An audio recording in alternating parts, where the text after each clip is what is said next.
தொழிற்சாலையும் கிடையாது, வானம் பார்த்த பூமி, விவசாயத்தை நம்பி இருக்கின்ற மக்கள். சிப்காட் வேண்டும், ஆனால் விவசாய நிலத்தை பிடுங்கி எடுத்து முப்போகம் விளைகின்ற அந்த மண்ணை பிடுங்கி எடுத்து அந்த இடத்துல தான் நான் சிப்காட் தொடங்குவேன் பிடிவாதமா இருக்கக்கூடாது. அது தவறு. பாட்டாளி கட்சி ஆட்சிக்கு வந்தான மேல்மாவில் சிப்காட் வராது. அடுத்தது வேற என்ன கேட்டீங்க? தென்பெண்ணை ஆற்றையும் பாலாத்தையும் இணைக்கணும். தென்பெண்ணை பாலாத்துல எப்படி இணைப்பீங்கன்னா செய்யாற்று மூலமா இணைக்கணும்.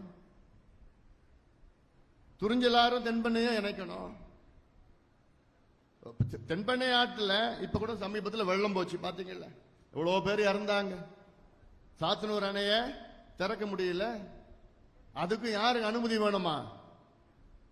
முதலமைச்சர் அனுமதி வேணுமா? முதலமைச்சருக்கும் சாத்தனூர் அணைக்கு என்னையா சம்பந்தம் இருக்கு? முதலமைச்சருக்கு எவ்வளோ